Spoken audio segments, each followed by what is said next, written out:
오늘 제가 말씀드리려는 내용은 조금 충격적일 수 있어요. 제가 욕을 먹을 수도 있습니다. 그래도 한번 솔직하게 말씀드려 볼게요. 다만 나는 멘탈이 좀 약해서 헤어지고 나서 위로를 받고 싶다, 그런 분들은 다른 영상을 보시길 권장드리겠습니다. 지금부터 말씀드릴 내용이 조금은 어렵게 느껴질 수도 있지만 이 내용을 이해만 한다면 내가 헤어진 진짜 이유를 알 수 있을 거고, 재회를 하고 싶다면 내가 어떻게 해야 상대방과 다시 재회를 할 수 있을지 감을 잡으실 수 있을 거예요. 헤어지는 데는 표면상 원인은 많지만 본질적인 원인은 딱 하나예요. 여러분이 차였다면 그 이유는 여러분의 가치가 떨어졌기 때문입니다.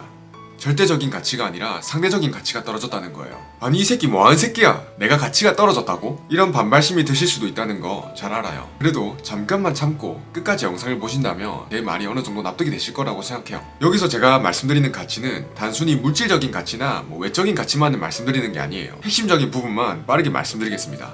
먼저 가중치 이론이라는 거를 알아야 돼요. 가중치 이론은 이해를 돕기 위해 제가 만든 거예요. 모든 사람은 이성을 볼 때 의식적으로든 무의식적으로든 가치 판단을 하게 됩니다. 누구는 돈과 외모, 누구는 배려심과 사회적 지능, 이런 것들을 따질 수 있다는 거죠. 이때 가중치 이론이라는 거는 한 사람이 가진 여러 가치들을 판단할 때 사람마다 가산점을 부여하는 가치가 다르다는 걸 말해요. 조금 말이 어려울 수도 있는데 제가 예를 들어볼게요. 한 여자가 있습니다. 객관적인 시선에서 이 여자가 가진 몇 가지 가치들을 점수로 환산해 볼게요. 외모는 70점, 경제력은 50점, 성격은 80점, 몸매는 60점, 직업은 20점이에요. 근데 A라는 남자는 이 여자를 봤을 때 사귀고 싶어하고, B라는 남자는 이 여자를 봤을 때 전혀 사귀고 싶은 마음이 안 들어요. 똑같은 여자를 봤는데도 A와 B라는 남자의 생각이 다른 이유가 뭘까요? 그건 가중치가 다르기 때문이에요. 수치로만 보면 이 여성의 평균값은 똑같습니다. 근데 A라는 남자는 여자의 외모와 성격을 높은 가치로 매기기 때문에, 즉 더 높은 가중치를 두고 있기 때문에 평균값이 높아지는 겁니다. 반면에 B라는 남자는 여자의 직업과 경제력을 더 중요시 여기기 때문에 평균값을 계산할 때 직업과 경제력에 더 큰 가중치를 매기게 돼요. 그래서 평균값은 낮아지죠. 누구는 이런 말을 할 수도 있어요. 사람한테 무슨 점수를 매기냐, 그냥 봤을 때 마음이 맞으면 사귀고 아니면 마는 거지 라고 말씀하실 수도 있는데, 진화 심리학적으로 우리는 사람을 볼 때 가치 판단을 할 수밖에 없어요. 대대로 우리 인간은 여자라면 자신을 보호해주고 부양해줄 남자를 원했고, 남자는 자신의 아이를 잘 낳고 잘 양육해줄 그런 여자를 원했어요. 이건 생존과 번식을 위해 인류가 대대로 가지고 온 유전자입니다. 이런 측면에서 우리는 무의식적으로라도 이성을 볼 때 가치 판단을 해야 생존과 번식에 유리해지게 되는 거예요. 따라서 누구든지 이성을 볼 때 가치 판단을 절로 하게 된다는 겁니다. 이때의 가치 판단은 현대에 와가지고 그 모양새가 달라졌을 뿐이지 가치 판단을 한다는 그 사실 자체는 변함이 없다는 겁니다. 자, 처음 사귈 때는 여러분의 가치가 상대방에게 부합했어요. 그랬으니까 연애를 했겠죠. 근데 왜 지금은 헤어졌을까요? 만약 상대방이 가중치를 두고 있는 모습이 카리스마 있는 모습, 당당한 모습, 그런 거였다면 이제는 여러분에게서 그런 모습들이 보이지 않기 때문에 헤어지는 거예요. 카리스마 있고 늘 당당해 보였던 사람이 어느 순간부터 나한테 쩔쩔매고 뭔가 눈치 보고 있고, 그러면 상대적으로 가치가 떨어지게 되는 거예요. 그러니까 상대는 점점 헤어지고 싶다는 생각을 하게 되는 거죠. 그래서 이때 알 수 있는 게, 우리는 처음 누군가를 만날 때 척 연기를 하면은 결국에는 들통이 나고 차일 수밖에 없게 되는 거예요. 다른 예시를 한번 들어볼까요? 바람핀 애인과 헤어지는 이유가 뭘까요? 미래를 함께 만들고 나갈 거라는 그 신뢰와 믿음이라는 가치가 떨어졌기 때문이에요. 반면에 상대방이 바람을 폈음에도 불구하고 계속 만나는 사람들이 있죠. 그 사람들은 왜 계속 그 연인을 만날까요? 믿음과 신뢰라는 가치는 떨어졌지만 그 사람은 이성을 볼 때 믿음과 신뢰라는 가치가 아니라 다른 가치들에 더 가중치를 많이 두고 있기 때문에 바람을 폈어도 계속 만나고 있는 거예요. 반대로 여러분의 가치는 그대로인데 상대방의 가치가 높아지는 상황 때문에 헤어지는 경우도 분명히 있습니다. 그게 상대방의 착각이든 아니면 진짜 사실이든 상대방이 생각하기에 여러분보다 본인이 더 가치가 높다고 생각하는 거죠. 대표적인 예로 고시 공부하는 남자친구를 뒷바라지했더니 그 남자친구가 변호사가 되고 나서 나를 차더라,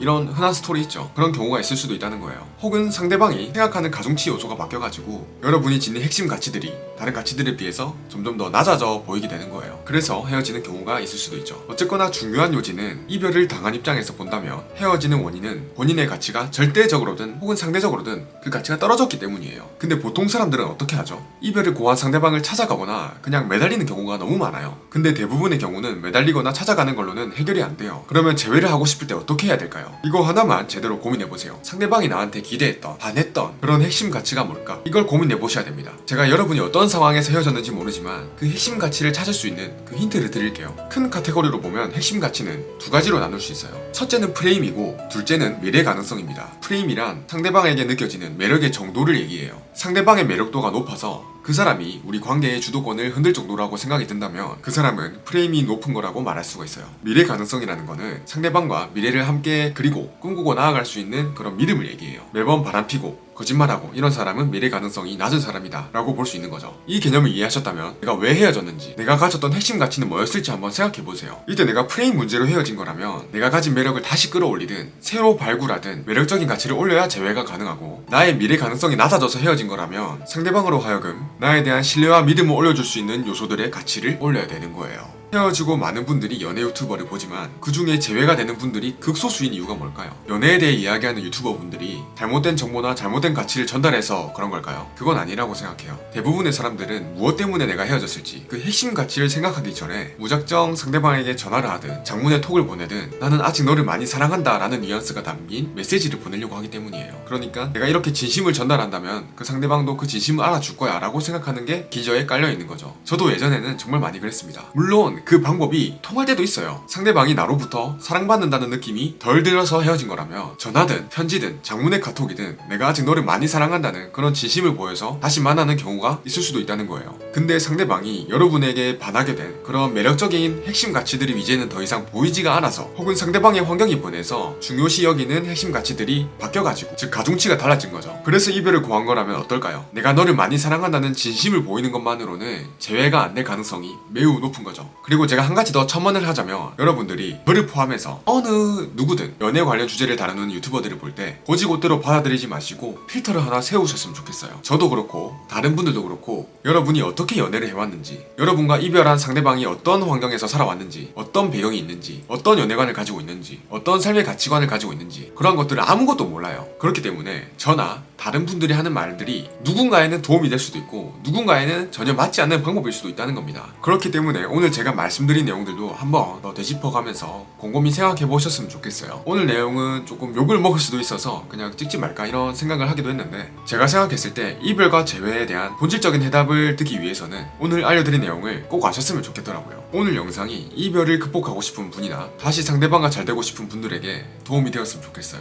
긴 영상 끝까지 봐주셔서 감사합니다.